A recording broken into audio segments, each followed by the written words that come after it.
Perdana Menteri Datuk Seri Anwar Ibrahim menjadi tumpuan pemimpin dunia. Ni Malaysia ni jadi tumpuan dunia. Jadi tumpuan dunia. Seluruh dunia perhati Malaysia. Benda betul. Satu dunia satu dunia tertumpu pada Malaysia. Aku macam terharu baca komen-komen semua. Macam sebab macam hebat gila Malaysia dan betul, alhamdulillah saya menjadi rakyat Malaysia. Kita negara kecil, kita tak ada kemampuan kekuatan ketenteraan, kita tak ada ekonomi yang boleh menandingi negara-negara maju, tapi kita mempunyai skill. Bayangkan skill ni yang untuk menambat penting, guys. Hati pemimpin-pemimpin dunia ini. Kalau kita takut dengan negara Amerika Syarikat, mana mungkin kita sign dengan China? Sebuah negara kecil yang respect tidak tunduk, sama tidak takut, tetapi Anwar dihormati kerana pendirian.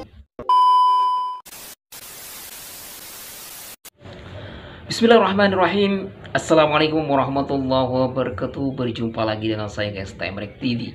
Gimana kabar kalian semua? Semoga sentiasa dalam keadaan sehat walafiat, dipermudahkan segala urusannya, dan semoga dilancarkan rezekinya guys. Amin amin ya rabbal alamin. Sebagai umat Islam yang taat ya guys, jangan lupa kita selalu sentiasa bersyukur atas nikmat yang Allah berikan guys.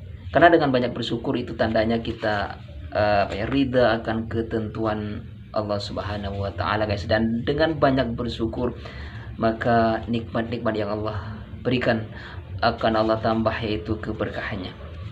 Oke guys, dalam kali ini sangat menarik guys. Lagi-lagi Malaysia menjadi tumpuan dunia guys, di depan pemimpin-pemimpin gergasi dunia. Wow, bayangkan guys, ini sangat menarik ya. Malaysia satu-satunya yang buat hal ini. Apapun itu, daripada penasaran guys, seperti apakah videonya? Ini sangat menarik kayaknya untuk ditonton ya. Seperti apakah videonya? Langsung saja kita play. Let's go. Perdana Menteri Datuk Seri Anwar Ibrahim menjadi tumpuan pemimpin dunia pada mesyuarat pemimpin-pemimpin ekonomi kerjasama ekonomi Asia Pasifik APEC 2025 di Gyeongju, Korea Selatan. Situasi itu mencerminkan peningkatan pengaruh dan penghormatan terhadap kepimpinan Malaysia di pentas antarabangsa. Tetapi seperti biasa dalam sidang ini kita ambil kesempatan untuk meneruskan sidang perjumpaan dua hala. Tentunya sempat dengan ringkas dengan Presiden Xi Jinping yang mengucapkan tahniah setinggi-tingginya kepada kita atas kejayaan ASEAN hampir ke semuanya. Ya, saya terharu dari bikin saya dari sangat terharu guys China, dengan Malaysia ini. Semua negara yang Meksiko ya, yang jauh, tapi bila jumpa saya terus menyatakan sambutan luar biasa atas kejayaan ASEAN, termasuk perdamaian Kemboja dan Thailand, dan juga bagaimana kita dapat imbangi ya, kekuatan Amerika Syarikat, China dan negara-negara berkembang dan membangun yang lain. Ni Malaysia ni jadi tumpuan dunia. Jadi tumpuan dunia. Seluruh dunia perhati Malaysia. Bagaimana kita boleh handle Trump, esoknya dengan bukan main-main bisa handle Trump. Sign dengan Trump, esok sign dengan Li Qiang. Kemudian sepakat negara ASEAN, bawa Brazil. Brazil itu perang, musuh betul dengan Donald Trump. Kita panggil dia. South Africa, Ramaphosa disergah oleh Trump masa pertemuan. Kita panggil dia. Saya kena tegang. Salah satu dunia bagi perhatian. Ada dua tiga ini memang dengki, hasad dengki dia. Bukan soal saya. Ini yang kawan-kawan saya kerja lagi bertungkus lumus untuk menjayakan ini. Jadi sudah kena harap. Saya syukur. Saya anak Malaysia. Saya bangga kerana Malaysia harum namanya sekarang. Sebab itu kita sign kemudian ya. ASEAN Inilah China kalau suatu negara dipimpin dengan orang yang bijaksana guys. Yang pertama membawa negaranya itu ke jenjang yang lebih kalau berjaya. kita takut dengan negara Amerika Syarikat, mana mungkin kita sign dengan China sehari selepas Presiden Trump pulang? Tak mungkin. Ini saya kata kebijaksanaan diplomasi. Bukan saya tapi dengan rakan-rakan semua. Aku betul-betul terharu terharu, terkejut, rasa macam nak menangis pun ada ni.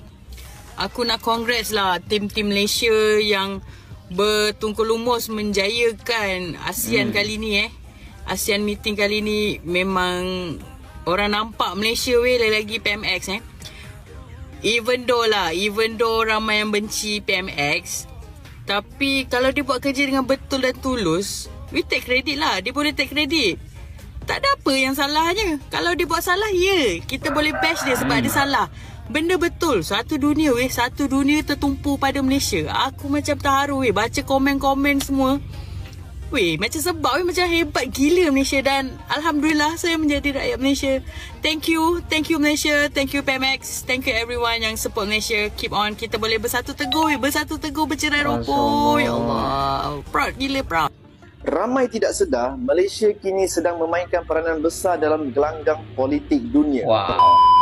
Bukan dengan peluru dan bukan dengan senjata, tetapi dengan kebijaksanaan diplomasi. Awal tahun 2023, Perdana Menteri Malaysia Datuk Seri Anwar Ibrahim mengadakan lawatan rasmi ke Beijing, langkah besar yang menandakan kunjungan luar Asia pertama beliau sejak memegang jawatan tersebut. Ketika itu, pemerhati politik dunia tertanya-tanya, adakah Malaysia akan berpihak kepada China atau Amerika Syarikat? Pun jawapan beliau tegas dan berprinsip. Malaysia tidak mahu terjebak dalam pertikaian kuasa besar. Kita mahu berkawan dengan semua. Itulah kekuatan sebenar Malaysia. Inilah sebuah negara Malaysia, kecil guys, yang tidak tunduk, tidak takut, tetapi dihormati kerana pendiriannya. Dalam isu Laut Cina Selatan, Malaysia menolak untuk berunding secara bersendirian dengan China. Sebaliknya, Datuk Seri Anwar Ibrahim menyeru ASEAN untuk bersatu ke semua 10 negara, satu suara berdepan isu ini secara multilateral, bukan mengikut rentak Beijing. Ini bukan sekadar strategi politik, tetapi satu usaha untuk membina ASEAN yang berdaulat, bukan boneka kuasa besar dunia. Dalam masa yang sama, Malaysia kekal pragmatik dengan membuka ruang kerjasama ekonomi dengan China melalui projek mega seperti ECRL dan Taman Perindustrian Malaysia-China di Kuantan. Diplomasi Malaysia bukan soal pilih barat atau timur, tetapi tentang menyulam keseimbangan antara maruah, kepentingan dan masa depan sesebuah negara. Dan kini persoalan besar muncul, iaitu dalam dunia yang penuh propaganda, agenda, mampukah kita kekal berprinsip tanpa menjadi alat kepada sesiapa? Adakah kita sedar bahawa kekuatan sebenar sesebuah negara bukan pada tenteranya, tetapi pada kebijaksanaan lidah pemimpinnya? Guys, aku Lidah nak beritahu pemimpinnya, lah guys. pada rakyat Malaysia semua. Aku banggalah dengan PMX.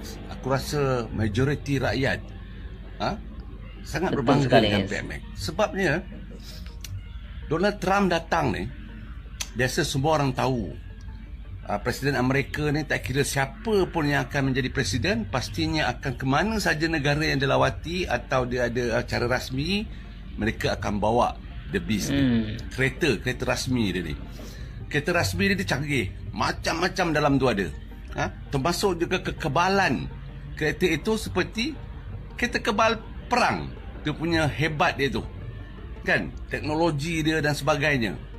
Jadi, aku nak beritahu, dalam dunia ni, pemimpin dalam dunia ni, yang pernah naik adalah, pernah dijemput naik ke dalam kereta The Beast ni, bersama oleh Presiden Amerika, ada 3. Yang pertama Netanyahu, okay. Yang kedua Raja Salman. Yang ketiga adalah Presiden Rusia. Semua 3 ni semua negara-negara kaya, negara-negara yang mempunyai kekuatan yang dahsyat, tentera yang hebat, negara dan mempunyai ekonomi dan juga keuangan yang kukuh, besar. Jauh kalau dibandingkan dengan Malaysia. Malaysia hanya negara kecil yang bukan negara mengumpulkan kekuatan dengan peperangan. Tidak. Hanya lebih kepada diplomasi yang hebat. Tapi nampak tak kehebatan PMX? Diplomasinya itu boleh menambat hati pemimpin-pemimpin besar dunia. Wah, biasa Sehingga kan ni. beliau menjadi Perdana Menteri luar yang keempat duduk dalam, dijemput masuk ke dalam kereta The Beast. Masya Allah. Indonesia kapan, guys? Dalam satu dunia ni, dia adalah PMX adalah orang yang keempat yang dijemput bersama-sama menaiki kenderaan rasmi Amerika ini. Jadi rakyat Malaysia kena faham loh. kita negara kecil, kita tak ada kemampuan kekuatan ketenteraan, kita tak ada ekonomi yang boleh menandingi negara-negara maju, tapi kita mempunyai skill. PMX ini ada skill untuk menambat hati pemimpin-pemimpin dunia ini. Nampak?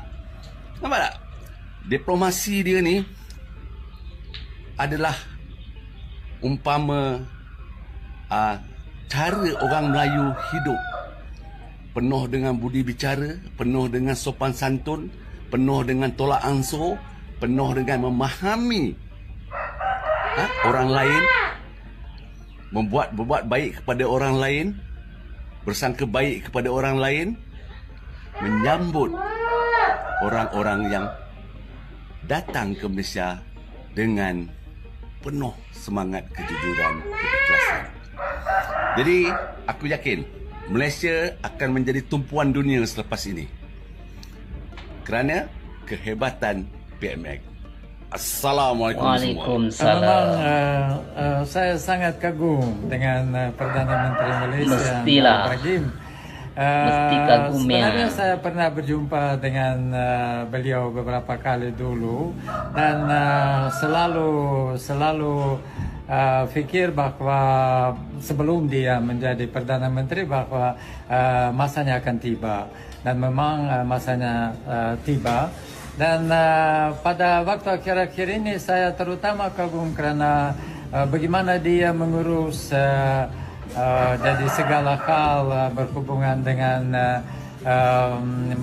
Malaysia sebagai ketua ASEAN. Ada memang banyak peristiwa-peristiwa yang penting dan segala-galanya itu diadakan dengan begitu cemerlang.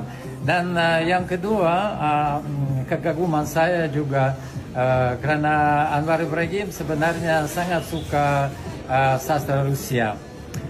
Jadi saya pernah dengar bahwa beliau itu pernah hadir pada pementasan Haji Murad oleh Tolstoy, dan buku itu kebetulan saya terjemahkan ke dalam bahasa Melayu lah. Tapi waktu saya datang ke Kuala Lumpur pada malam beliau hadir pada pementasan itu, saya baru saja datang, jadi saya datang lebih kemudian. Lagi pula apabila beliau datang ke Moskow dan di sini berucap di MGIMO, waktu itu kebetulan saya juga tidak ada di sini kerana waktu itu saya ada di Malaysia. Jadi dia beliau menyebut bahwa memang dia menyebut beberapa nama-nama penulis dan penyair Rusia yang tidak semua mungkin di Malaysia tahu. Jadi itu menunjukkan ketokohannya yang sangat tinggi. Jadi seorang Perdana Menteri mesti bukan saja seorang politik, tapi seorang yang sangat beradab dan sangat berpengetahuan tentang segala-galanya termasuk sastra dan budaya. Terima kasih. On Sunday in Malaysia, we signed the Kuala Lumpur Peace Accords, ending forever the war between Cambodia and Thailand. Thank you. Thank you. We ended up with the help of Malaysia. Malaysia was like a mediator. We used a beautiful facility in Malaysia because it was too hot. And I don't mean hot weather-wise. I mean it was hot. It was too hot with bullets flying all over the place. And Malaysia was fantastic, and they helped implement it. The Prime Minister was great guy, just left him. And within 2 days, we signed the deal, and the two people came in, they were like best friends. It was a beautiful thing to see. We saved, probably millions of lives. They've had a tempestuous relationship for how many years? 500 years. I said, that's a long time.